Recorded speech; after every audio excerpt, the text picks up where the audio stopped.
Pour contenir la hausse des prix des carburants, le gouvernement ivoirien a engagé 500 milliards de francs CFA de subventions depuis le début de l'exercice 2022. Grâce à cette mesure qui a pour objectif de lutter contre l'inflation globale, l'État ivoirien se félicite d'avoir mis les prix des produits pétroliers parmi les plus bas de la sous-région. Le ministère camerounais des Finances, dans ses dernières projections, annonce que l'État pourrait au minimum dépenser 780 milliards de francs CFA, soit 1,2 milliard de dollars, pour subventionner le carburant. Cette mesure intervient à cause de la hausse des prix des matières premières énergétiques consécutive au conflit russo-ukrainien. Élément indispensable dans l'agriculture moderne, les engrais fertilisants affichent des niveaux de hausse de prix en Afrique. Ils pourraient être situés entre 80 et 200%, sans oublier le fret qui est en augmentation de 17%.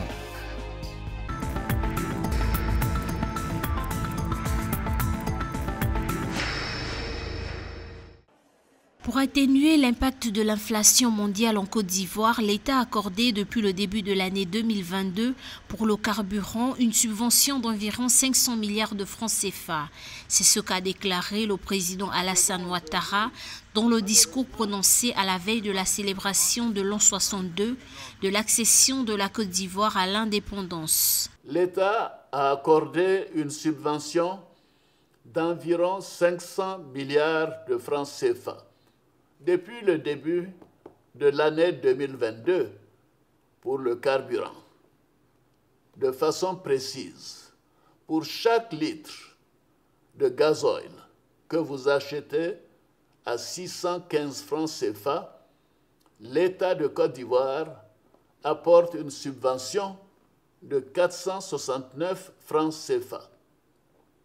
Pour le super, la subvention de l'État est de 285 francs CFA pour chaque litre acheté à la pompe à 735 francs CFA.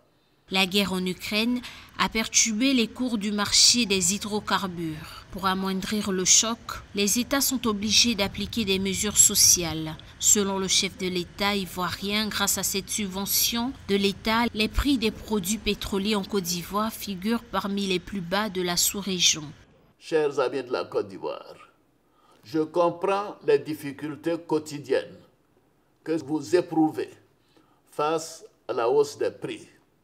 C'est pourquoi j'ai instruit le gouvernement à l'effet de prendre des mesures fortes et à veiller à leur application effective afin d'atténuer l'effet négatif de cette inflation mondiale sur la cherté de la vie dans notre pays.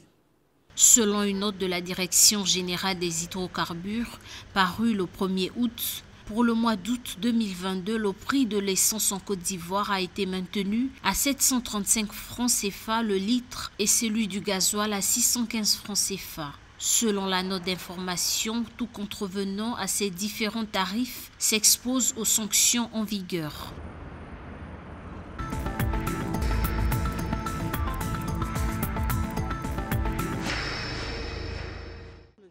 L'État camerounais prévoit 1,2 milliard de dollars pour subventionner le carburant. Selon les autorités, au rythme des décaissements actuels et du fait des crises multiformes ayant entraîné la flambée du prix du baril de pétrole, le ministère des Finances, dans ses dernières projections, révèle que l'État pourrait au minimum dépenser 780 milliards de francs CFA pour subventionner le carburant. Cette ressource représente 13% du budget national.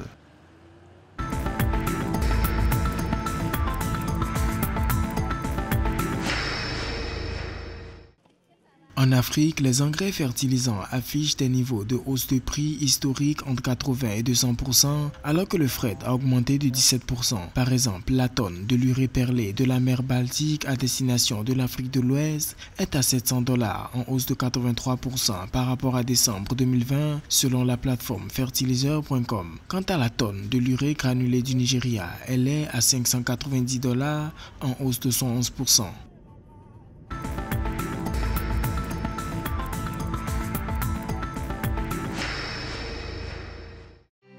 Un soutien humanitaire de 127 millions de dollars a été annoncé par le département d'État américain pour les populations déplacées de force en Afrique. D'après un communiqué publié le vendredi 5 août 2022, cette somme va permettre de sauver la vie des réfugiés déplacés à l'intérieur de leur propre pays, des apatrides et des personnes persécutées à travers l'Afrique. Plusieurs pays sont concernés par ce financement des États-Unis, dont la République démocratique du Congo, qui, d'après les organisations humanitaires, compte à ce jour plus de 6 millions de personnes déplacées et 92% des déplacements sont dus aux attaques et affrontements armés.